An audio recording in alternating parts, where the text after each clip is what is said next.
Most people do not think about law when they think about Mother's Day. They think about flowers, cards, brunch, memories, grief, gratitude, complicated relationships, and the women who carried more than most people will ever know. But Scripture does something deeper than sentiment. It teaches children to receive instruction.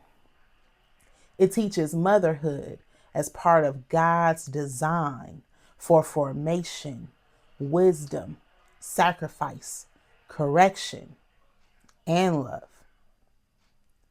A society that forgets how to honor mothers will eventually forget how to honor life, family, wisdom, sacrifice, and even God's authority.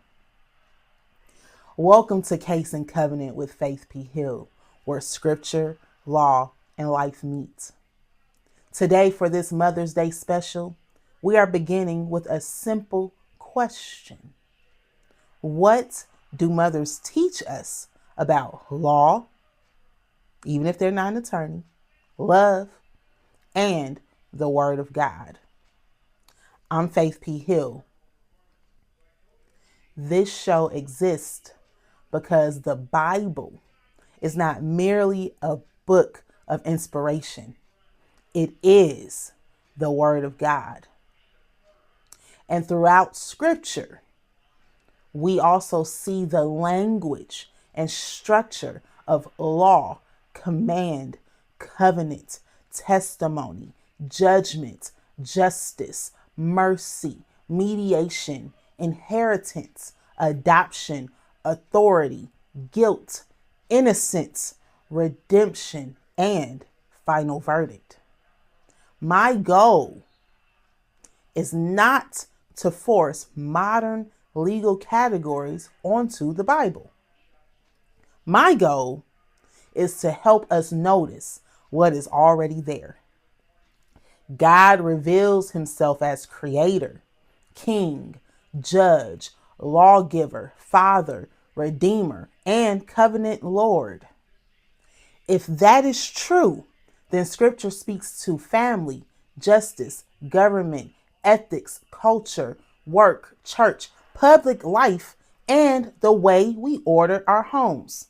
And there may be no better place to begin than the home, especially on Mother's Day. Let's put the text on the record. Exodus 20, verse 12 says, "Honor your father and your mother, that your days may be long in the land that the Lord your God is giving you." That command is not presented as a cute suggestion. It is part of the moral order God gave his covenant people. Proverbs 1, 8 and 9 says, "Hear, my son, your father's instruction, and forsake not your mother's teaching, for they are a graceful garland for your head and pendants for your neck." Scripture treats a mother's teaching as morally significant. A mother is not merely managing a household. She is shaping a life. Paul writes to Timothy in 2 Timothy 1 verse 5 that his sincere faith first dwelt in his grandmother Lois and his mother Eunice. Timothy's faith did not appear out of nowhere. There was a spiritual inheritance. There was a grandmother. There was a mother. There was a teaching, example, and formation. When the Bible commands honor for father and mother, it is protecting more than parental feelings. It is protecting the structure through which wisdom, identity, worship, discipline, memory, and covenant faithfulness pass from one generation to the next. In Deuteronomy 6, God commands his people to teach his words diligently to their children in the house, on the road, when lying down, and when rising. That means biblical instruction was never supposed to be confined to a formal classroom or worship service. It was supposed to saturate ordinary life.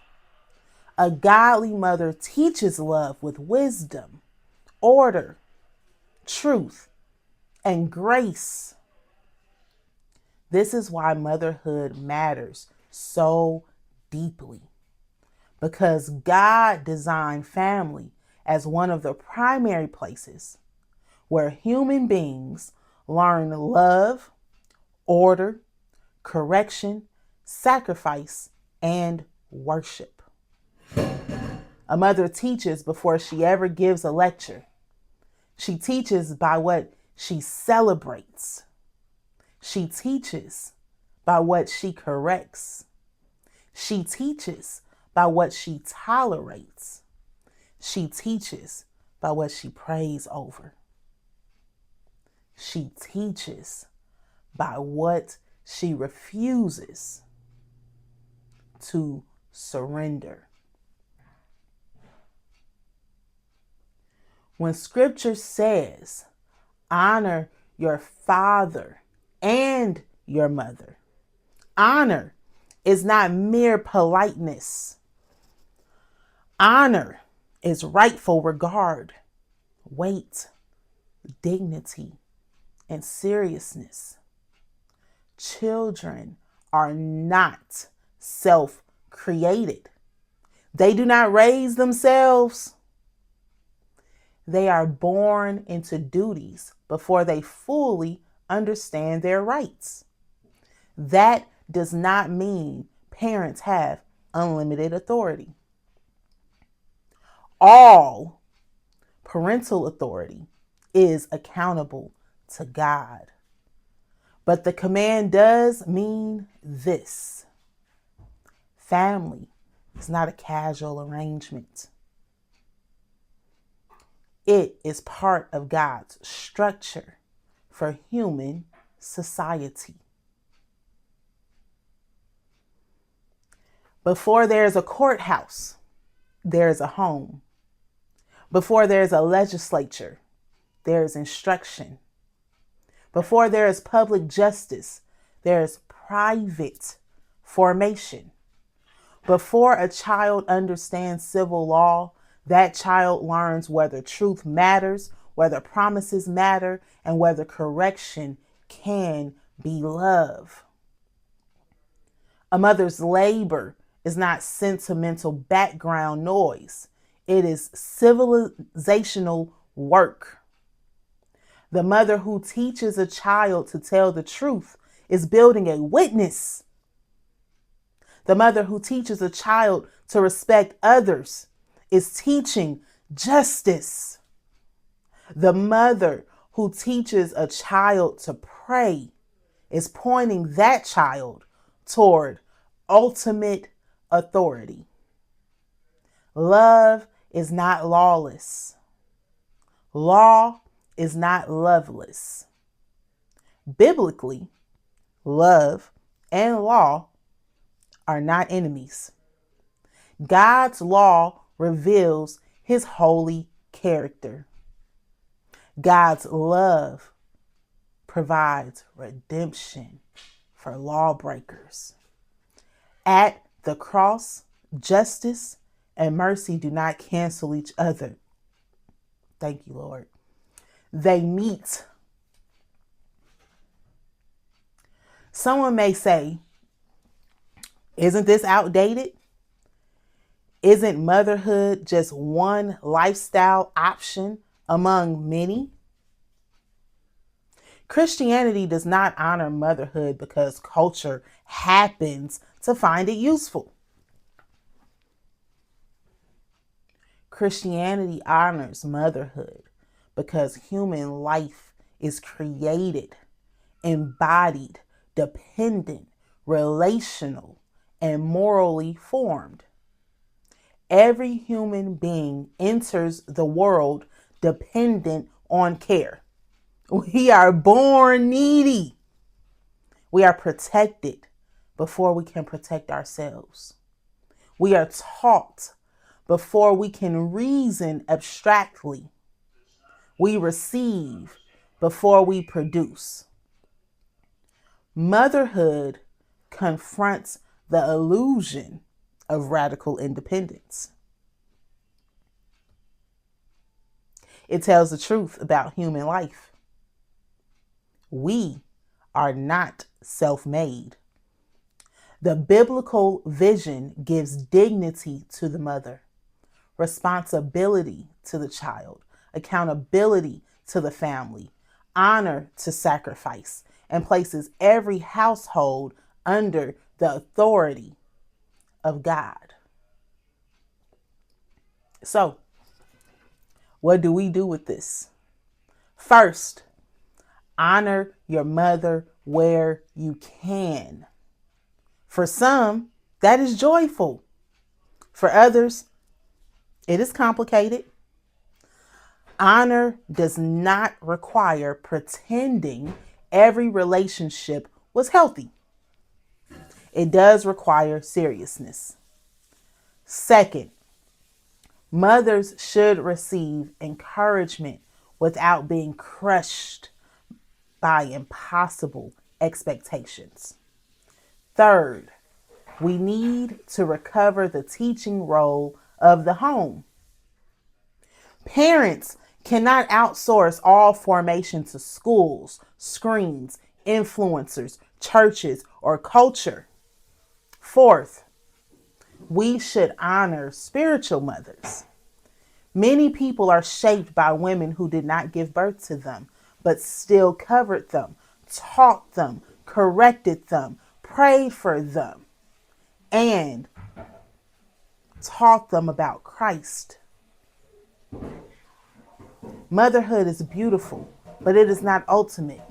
Family is sacred, but it is not savior. The law teaches us what is good.